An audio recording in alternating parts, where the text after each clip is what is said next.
Et c'est malheureux alors Thiat ci lu ñu nemmeeku mooy de plus en plus quand même ay actes de violence la ñuy nemmeeku ci diaspora bi les manifestations yi nga xam ne mujj na am ay consulats yoo xamante ne dañu koy caxatee yàq ko loolu également naka lañu lan moo ko mën a expliquer ci stade bi nga xam ne yegg nañ fa tey ci wàllu violence. oui mais Fatou même rek ma rebondir surtout ci lu Khafor wax parce que Khafor daf ne tout roule d'ailleurs tout marche la wax c'est l'expression qu'il a utilisée. Tout marche. Oui wax nga ko ci sa discours. Oui bon man déglu naa sa discours quoi da nga ne réew mi PIB bi jóg na am nañ croissance. Non, je ne dis pas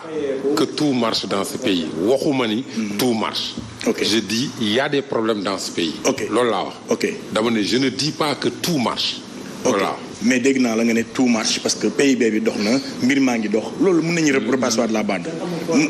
kenn amul problème mu salaire kenn amul problème mu nangam. kenn amul problème mu salaire au Sénégal. alors que les collectivités non problème fay salaire. ok bon là maintenant tu me laisses maintenant mais bàyyi ma wax s'il vous plaît je vous en prie laissez-moi parler dama ne nga ne Sénégal kenn amul problème mu fay salaire dans ce pays là. les collectivités locales en grève.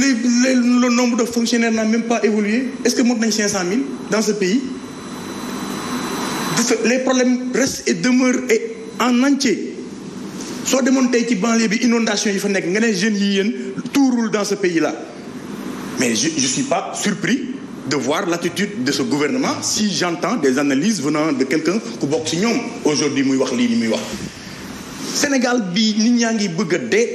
les gens sont fatigués nit ñaa ngi seen doom yaa ngi jël gaal yi di bëgg a dee nit ñi amuñu fu ñu xëy amuñu lu ñu lekk amuñu lu ñu naan le coût de la cherté de la vie gaz baa ngi ñuy rey courant bi woyofal baa ngi ñuy rey soble di jar 1200 sénégalais yi di bëgg a dee comme on vient me dire que tout roule le PIB dañ koy lekk PIB génnal nga wax marchand ambulant yi ngeen leen PIB wala ngeen leen croissance croissance mooy nga lamb sa am sa soxla lamb sa poche faj ko et tolluñu foofu xaadim fa jege ce gouvernement a échoué lamentablement et quand il parle d'insulte quel est le premier fonctionnaire boo xam ne ni insulte mooy liggéey Macky Sall jël ko casé ko au palais c'est Souleymane Jules Diop qui est allé au Canada saaga Ablaye Wade ci biir organisation bu mu nekkoon et il est salarié de Macky Sall j'en passe les autres insulteurs de Macky Sall ak ñi muy yàpp quand ils vont en Europe ils prennent notre avion suñu avion dëkk dugal ci ay fecckat ay saagakat ay théâtrekat yóbbu leen ci contribuable sénégalais bi pour ñoom ñu dem di saaga ji les sénégalais à l'extérieur c'est ça que loolu la ñu war a ñaawlu te ñaawlu wuñ ko maintenant je suis pas d'accord que ñu toj bien public ou bien privé. kooku du ma ko cautionner. parce que dara expliqué wu ko. du ma ko cautionner. oui ànduma ci man du ma ko def du ma ko digale. mun nañ koo expliquer je dis mun nga ko expliquer parce que tey jii nii. ki nga xamante ne mi ngi dëkk ci biir ndox mi ñu jël ay milliers de milliards ne lii moom mooy plan décennal ndox mi waaja ndoxu daaw ak ndoxu daaw jéeg ba tey mu ngi ciy dund plus ay milliards ci plan Orsec nga tegal ko mais cette personne là kooku il n'a rien à perdre amul dara ci ay ndox la ñuy toggee ci ay ndox la ñuy fanaan tu peux comprendre leur frustration ñu dem di wax yenn yi wala di def yenn yi c'est ba pare dans ce pays nit ki da lay tooñ ba pare wax la nan nga war a jooyee ay nan la demal nga taxaw ci parc nga manifester mais bul dem ci hôtel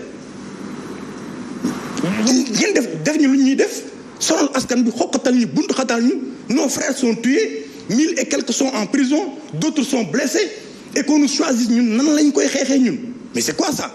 kenn du ñu choisir li ñu koy xeexee kenn du ñu ko choisir réew mi amul liberté amul démocratie nañ bàyyi di wax démocratie au Sénégal. Il faut qu'on arrête. Tous les dictateurs ont été hués et Macky rentre dans ce sillage. Kuñ fi yooxoo ONU, c'est parce que. Mais est-ce que aussi utiliser le mot dictature nekkul un mot de trop. lan mooy dictature dans un pays boo xam ne kenn amul droit y a plus de liberté yow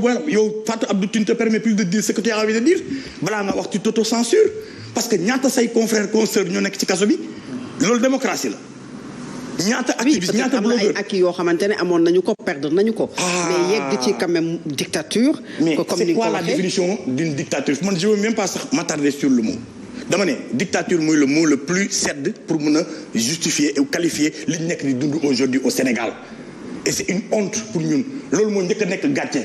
ñii au lieu ñu tirer l'enseignement de ce qui s'est passé là-bas comprendre que ne loolu moom mooy démocratie les gens ont la liberté police taxaw def cordon ñii far fii ñii far fii ku ne wax loola neex heure bi jot ku ne dem loolu mooy démocratie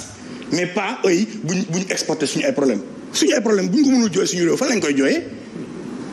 jooyee suñu ay problème et puis c'est pas exporter nos problèmes c'est montrer à la face du monde le vrai visage de kiy jiite réew mi pour ñu xam ne kan la parce que quand même nit ñi nekk ci mbedd mi sénégalais yi sonn fii nga génn ci biti ñu xalamal la yenn journalistes yi wéy la tàccu la loolu dafa doy Sénégal il faut que le monde entier sache que sénégalais yi nooyiwuñu dunduñu ils sont fatigués sénégalais yi ñu ngi bëgg a dee dañ leen oppressé dañ leen di maté dañ leen di dóor dañ leen di traqué y a des gens qui sont arrêtés de nuitée Sénégal foofu lañ toll instant bii nii voilà. alors ni nga ko waxee peut-être Mamadou mi ngi wax Sénégal boobu yéen également les politiques souvent ñu gis quand même rivalité bi di leen yóbbu ba parce que gis nañu cette semaine yàggul y a 2 jours ko wal mouvement gëm sa bopp di dem moom également di nemmeeku askan wi def comparaison ci Amadou Ba bi nga xam ne mi ngi dem Tivaouane ñu escorté ko alors que yéen dañu leen a tere gis nañ ko également ci cortège bu Malick Gakou mais est-ce que du jaawale également combat yi Amadou Ba da doon dem Tivaouane en tant que premier ministre mais pas en tant que candidat boo xam ne dafay dem pour nemmeeku ay askan wi. mais loolu mooy distorsion bi Amadou Ba premier ministre ok mais Amadou Ba candidat aussi qui est en train de faire une pré-campagne maintenant si dans notre pays tey mënatoo déplacé wu. waxuma sax seeti say militants mais seeti ay sénégalais yoo xam ne nattu dafa dal seen kaw mooy li ma wax rek à la trousse au Sénégal on tue ñaari nit yoo xam ne si manifestation Kosanto rey nañ leen ñun ñu dem bëgg a jàppale askan woowu noonu c'est-à-dire que on n'a plus le droit même de circuler et ça devient extrêmement grave foofu la ñu toll ci réew mi de nan wante dëgg rek le pouvoir moom lu ko neex da koy def lu leen saf dinañ ko def mais il suffit l'opposition bëgg a jóg mais c'est la énième fois ñun c'est la énième fois que gendarmerie du ñu arrêté c'est la énième fois ñu nekk di wax suñu nit dans un cadre public nga gis commissaire préfet ñëpp ñëw taxaw boo xam ne ñun dañ ko loué dans un cadre privé gars yi taxaw et cetera c'est dit encore une fois cette privation des libertés fi mu ñu jëmee ñun sax ñun xamuñu ko et que aujourd'hui tey nañu respecter les Sénégalais président Macky Sall wax dëgg fa yàlla réew mi doon ko réew mi du lekk réew mi sénégalais yi ñoo ko moom à un certain moment ñu jox ko te moom da koy bàyyi ilaa yow mi din dem keneen jël réew mi donc nañu indi gentleman bi ci ni ñuy procéder politique. Ce qui se passe c'est très dommage on peut pas priver les sénégalais même seen dëkk du ñu wax mais dañuy wax. waaw mais yéen a ngi wax nag tout le temps ngeen def conférence de presse critiquer la gestion quand même du gouvernement wax bi ñuy wax critiquer doxalin bu président de la République. je vais vous rappeler quelque chose. donc on va dire que yàggul ñoom seen ténor yëpp def nañ fi ay manifestations d'investiture du président Macky Sall yaakaaroon day nekk candidat kenn mësu leen tere kenn mësu leen xoxatal pourtant opposition bu nee tey dañuy def investiture nga gis ñu indi ay problème kenn mën la ko wax. c'est-à-dire que 2 poids 2 mesures te lii ci gën a grave c'est l'administration la ñuy manipuler administration la ñuy defloo yoo xam ne tey jii du seen wareef du seen jëfin beneen bi yaa ngi wax PIB mais PIB dóor la c'est le produit intérieur brut man j'aimerais bien ñu wax ñu PNB le produit national brut loolu nga xam ne sénégalais yi la mais PIB ce sont les étrangers ñëpp ngi ci biir ci panier bi et que tey suñu économie ñu bëgg ko ñu bañ ko étranger yi ko téye donc dóor la c'est-à-dire que tey suñu politiciens yi nga xam ne ñoo jiite réew mi ñoom dañuy tëdd muy dox nee nañ dañuy tëdd sax muy naaw xamuñu lii réew mi di daj xamuñu essence bi tey koo ci woon ne ko prix essence du la ko wax lépp ñoo leen koy jox ba pare bëgguñu respect askan wi fu ñu toogee tey ba sénégalais am lu ko metti ñu war a def manifestation taxaw président war a déglu ñaxtu yi war ci jël ay mesures xool nan lay changer doxalin parce que c'est le président de tous les sénégalais c'est ce président là moom mooy indiqué administration manifestation yi nga xam ne wane nañ ko fële ay nit yu ñu rey leen ñuy yor bakken comme ñun gënuñu leen ëpp ñu leen dayoo ci réew mi mais pourtant dañ leen dóor ay bal mu jiwul fenn depuis 2024 toutes les manifestations yi am ay bal la ñuy doon nit ñi ñuy dee mais du loolu moo taxoon ñun ñu xeexal Macky Sall ba jox ko réew mi il a lamentablement échoué nit nag boo waxul dëgg wax safaan maintenant nag bu mu neex si yow ñu dóor la ay climatisé sa bureau dóor la ay 4x4 di la dóor salaire yu nice ngay dund nicement xamoo prix soble xamoo prix dara nga toog fi naan réew maa ngi naaw réew maa ngi dox si c'est vrai et c'est ça qui est dommage c'est-à-dire que du ñu xalaat cette personne lambda qui est en train de vivoter ki nga xam ne mu ngi dee fii li ñuy def yëpp ay systèmes yi nga xam ne tey teg nañ ko c'est pour pouvoir se maintenir au pouvoir avec tous ces candidats là yoo xam ne ci ñoom la soqe ko ñoom la stratégie bi ñu développé mooy que tey dañuy yaatal géew pour toogaat au pouvoir c'est qu'ils sont obnubilés par le pouvoir or wax dëgg fa yàlla boo demee ba ñu def la président man j'aimerais bien gis président de la république chantier am nga ñëw taxaw di xool chantier bi naka la j'aimerais bien que ministre tey jii ma gis ko mu dem marché Gueule Tapée di xool situation sénégalais yi lan la j'aimerais bien tey un ministre ou bien un DG jël car rapide dund li gars yi dund pour pouvoir corriger mais on a des gens qui nous trompent à longueur de journée on n'est pas indépendant qu'on le veuille ou pas on n'est pas indépendant dañu am indépendance mais notre indépendance est contrôlée surveillée alors très bien, par les Occidentaux. Très bien. Lan mooy CPI je donne l'exemple oui. CPI c'est pour qui c'est pour les dirigeants africains CPI duñ fa yóbbu tubaab on n'est pas indépendant lan mooy FMI tey c'est pour contrôler li nga xam ne mooy suñu économie ñun population alors que ñoom seen développement lépp fii lañ koy jëlee toutes nos ressources minières sont pillées. alors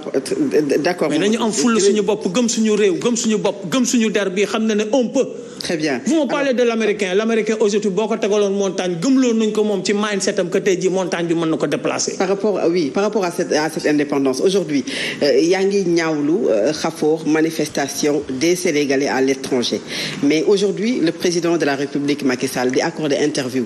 comme à chaque fois bu ko sunu taskatu xibaar yi soxla je parle sous le contrôle de notre doyen. C'est un bon élève de l'Occident. dame que mu accordeel ko ay médias étrangers est-ce que du fulla googu mu jox ñi fare biti réew moom moo tax ba sénégalais yi jàpp ne def foofu manifestation mooy ëpp dayoo moom mooy ëpp fulla. bon xam nga loolu raisonnement mun naa ko jàppee simpliste la parce que xam nga événement c'est la communication dafa am nu muy doxee je pense que dernière interview président fii à part sa déclaration du 3 juillet ak El Hadj Assane Gueye la woon. fekk na boobu ñu daw ci bay bëgg a dee. d'accord journaliste yi di daw saa su ne pour am. non xam nga pour ak El Hadj Assane Gueye la woon. oui et en wolof. mais communication président fi mu dem c'est un événement international et mondial d'accord et au-delà de l'agenda dafa am agenda de communication donc ça moi je pense que jarul sax ñu si sori y a c'est une façon bu nit ñi di waxee je pense que les portes du palais sont ouvertes et je pense que dans l'agenda du président pratiquement 2 sorties yu mujj c'est avec des organes locaux la ko def beneen élément bi je pense que xam nga fi ñu toll nii ci réew mi ci juróom benn weer yi des ñu jëm ci élection je pense que lu bari jaar na fi fukki at ak benn président Macky Sall parce que démocratie aussi ay séquences la président Macky Sall am na mandat 2019 2024 lay jeex réew mi à partir de 2024 war a nekk ci beneen tournant tey ci réew lañu war a waxtaanee acteur le constat c'est bien la théorie c'est bien mais lañu war a waxtaanee mooy aujourd'hui quel est l'actif du président Macky Sall lan mooy actif lan mooy bilan lan mooy passifam mais ñi nga xam ne nii ñëpp am nañ kàddu ci réew mi bokk ci projet bëgg a nekk ci projet lan la ñuy offrir Sénégalais yi parce que aujourd'hui tous les Sénégalais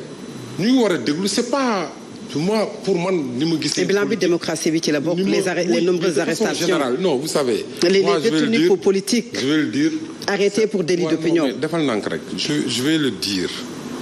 parce que c'est un point de cristallisation je fais partie de ceux qui pensent que on n'a pas un problème de démocratie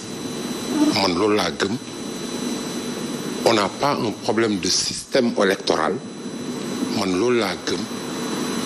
les combats yi ñu waroon mener les combats démocratiques pour am un système électoral boo xam ne ni kenn mënu ko torpiller ce combat il est gagné depuis très longtemps. Pour preuve, dans notre pays, la colonne utile, toutes les grandes villes, Dakar, Guédiawaye, Thiès, Kaolack, Mbacké, pas Mbacké, Diourbel, toute cette colonne, c'est l'opposition qui l'a gagnée. On est parti aux élections, on a une composition à l'Assemblée nationale parce que démocratie boo koy mesurer du ci ay wax ci réalité la boo demoon benn faculté de sciences politiques ñu lay xoolal l'état de la démocratie on regarde la composition de l'Assemblée nationale où la majorité a 83 députés l'opposition 82 députés nga ne de ce pays-là c'est pas un pays démocratique il n'y a pas un système électoral fiable. soo demee ñu ne la quelle est la configuration des forces ñu ne la à peu près sur l'expression des suffrages dans les élections locales et dans les élections législatives on a un équilibre des forces yoo xam ne nii la toll presque 50-50 la ñu ne la président bi naka la gagné élection présidentielle 2019 ñu ne la 58%. ñu ne ma foofu démocratie amu fa ce pays a eu 2 alternances démocratiques c'est-à-dire que yegg nañ pour man li ma gëm mooy Sénégal toll na ci démocratie pour que ñun ñu nekk à la hauteur de notre démocratie ñu waxtaanee ce que tu viens de dire mais non pas sur le constat quel est notre déficit moi je ne suis pas je le dis je sais que tu es un très bon communicant mais bul génnee loo xam ne nii waxuma ko pour wax ko man damay wax parce que réew mi laa dëkk fi laa jàngee am naa chance dundu bitim réew jàngee bitim réew mun naa def élément de comparaison parce que am naa chance jàng fii université Dakar jóge fi am chance dem jàng France man bi may génn université Dakar 2000 xam nga ñun lan lañ doon grève et je le rappelle souvent parce que à l'époque l'ENAM recrutait 18 maîtrisards par an et c'est en 2000 ñu ma maaseel ñëpp ñun ñi nekkoon université Dakar chaque année en 2000 l'ENAM recrutait 18 personnes la magistrature recrutait 18 l'école normale supérieure recrutait jusqu'en 2000 25 par an parce que bu ñu naan réew day dox 25 par an su ngeen rappelé woo pour ñi maase jamono la grève de la faim de 3 mois en fin 99 des élèves professeurs pour ñu recruter leen dans la fonction publique je pense que non je veux dire man damay wax parce que dañu fekkee dañu fi mën ay combat fekkee pour dire loolu moo indi combat yooyu moo indi l'ouverture du concours de l'ENA mu jógee 18 ñu pendant 4 ans ñuy recruter 150 par an de 2001 à 2006 loolu moo indi ñu ubbi di recruter magistrat donc loolu ay non defal naa rek moo wax la ba tey fi ñu toll Thiat dafa wax dama ne parce que réew bu nee avancé man dama lay wax nattukaay parce que man marché bu bees laa dëkk waxi naan Nimzaat je peux pas habiter au cœur du marché bu bees ci biir quartier populaire laa juddoo yaroo fa jàngee lycée Limamoulaye je peux pas rester là tout au quotidien je vis avec des difficultés xam naa Sénégal kër bu dul togg reer xam naa fu benn cin di tegu je ne dis pas et ça existe dans tous les pays du monde le monopole du cœur et de la sensibilité il ne faut pas que ñu nekk dans une vision manichéenne c'est parce que je suis dans le pouvoir xawma jafe-jafe yi c'est parce que je suis dans l'opposition j'ai le monopole de la compassion et du peuple non c'est pas une réalité damay wax réew fi mu jógee parce que tey man je suis un spécialiste des questions d'emploi xam nga l'emploi c'est pas quelque chose qu'on invente je ne te dis pas Thiat qu'il y a pas de chômage dans le pays mais lan mooy situation chômage du Sénégal mooy ñun on a une population assez jeune mooy on a 75% de la population ñoo am moins de 35 ans soo ko jëlee ci population de 17 millions d'habitants da ngay am 13 millions de jeunes d'accord tu as chaque année pratiquement 300 000 jeunes qui arrivent sur le marché de l'emploi chaque année ça c'est une réalité démocratique loolu mooy problème bi maintenant comment régler ce problème xam nga lan la xam nga problème la non defal nag non waxuma 6 mois li may wax non Fat Abdou gis nga moo tax man la fi ñu toll nii il faut que ñu waxtaanee sérieusement. Bien sûr. Les problèmes du pays suñu buggee pays bi avancer. C'est pas une affaire de 6 mois. La question de l'absorption de la force juvénile bi ñëw sur le marché de l'emploi, c'est pas une question de 6 mois. C'est pas une question d'un mandat. dama ne c'est pas une question non déglu rek ma wax la déglu ma wax la c'est pas une question. vous c'est pas 12 ans non defal nang c'est pas une question de 6 mois. Non dama bëgg ñu discuter. non li ngay wax ni xam nañ defal nang dama bëgg ñu discuter pendant 24 ans yaa ngi ci je veux dire nos jeunes. waaw. Guèye s'il te plaît ñu waxtaan parce que nañu waxtaan quoi très rapidement jarul ñu je veux pas le débat politicien man xam naa la non déglu rek ma wax la non dañuy wax de questions sérieuses non déglu rek dañuy waxtaan moi je respecte votre engagement billahi je respecte votre engagement mais nañu waxtaanee li nga xam ne nii ku nekk boo nekkee ci position mooy rek moi j'étais pendant 7 ans directeur général de l'agence pour l'emploi des jeunes. Oui. J'entends tout le temps oui échec des politiques de la jeunesse. Je dis boo xamul problématique bi da ngay toog je dis c'est pas une question politicienne c'est pas une question à politiser. Il faut que ñu am consensus sur la question parce que li koy régler c'est vrai aujourd'hui statistique xam nga Sénégal li muy créé ci emploi à peu près jusqu'en 2012 c'était 55 000 emplois.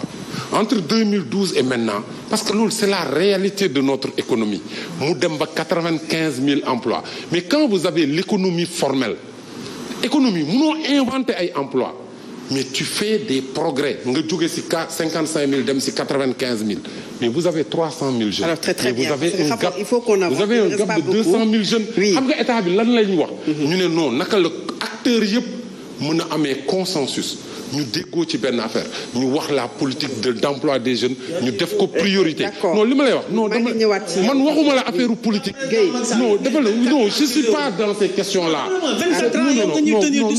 Non c'est pas ça. Oui, il faut qu'on s'écoute. Je veux dire xoolal je vous dis moi ce que je vous dis là je dis fi ñu jëm le prochain président le prochain gouvernement le président a beaucoup fait moi je dis j'ai géré l'agence pour l'emploi des jeunes xam naa li ci nekk tey on a fait après les événements de mars 2021 quelque chose de révolutionnaire dans le pays après mars 2021 en faisant un effort sur le budget de l'État de jël 150 milliards def ko ci li ñuy wax politique active d'emploi mooy traitement social du chômage parce que chômage boo amee chômage de masse wala nga am déficit bu important dafa am ñaari levier yow mën a liggéey benn bi mooy levier structurel bi nga fexe ba sa économie di absorber di yokku loolu doo ko inventé mais nga am beneen levier boo xam ne nii mooy traitement social bi traitement social mooy lan nga fexe ba am ay emploi public aidé am volontariat fexe ba jeunes yi am revenu mais loolu effort yooyu bu ñu koy def effort yooyu bu ñu koy def noo déglu rek non Fat Abdou gis nga li ñuy wax nii non parce que ñu ñëwaat par rapport à ces efforts bien sûr non parce que xam nga lu tax may wax lii non mais je vais terminer et je vais chuter là je vais chuter là parce que li ñuy wax ni soo mayoon 2 minutes. non pas 2 minutes je suis désolé 13 secondes. Oui. Parce que xam nga pourquoi man dama bëggul ñu nekk ci réew mi dans un éternel recommencement man maa géré la crise migratoire dans le pays en 2007 et en 2008 Barça wala Barça man maa ko géré. dem ci camp yi dem Espagne ci xool jeunes yi man maa ko géré personnellement. Oui. Donc je connais ce que je dis. et maa ngi ciy ñëwaat. tey je suis amer. su ñuy gis li nga xam ne nii mooy xew jeune sénégalais mais dama ne non xam nga loolu foofu laay daanelee ah.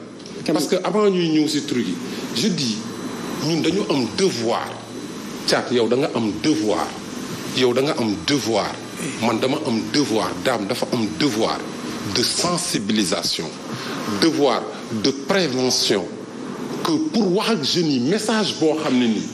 il n'y a rien qui vaut leur vie il n'y a rien ak ku leen koy wax parce que jeune bu nekk y a des gens qui prennent leurs 3 millions leurs 4 millions leurs 5 millions qui leur mettent dans des pirogues wala yoo xam ne nii dañuy dem ba ci frontière Mauritanie dañ leen di jàpp c'est-à-dire que lu ñuy waxtaanee suñu problème parce que si on encourage les jeunes on les encourage à aller vers la bord ce que je dis là sincèrement n'a rien à voir avec un parti politique n'a rien à voir avec un régime ce que je dis c'est un problème quand on a une jeunesse quand on a une population extrêmement jeune, alors, on doit les sensibiliser et les vrais messages. Parce que quel que soit qui fi nekk, tu ne peux pas éradiquer ces problèmes sur une baguette magique.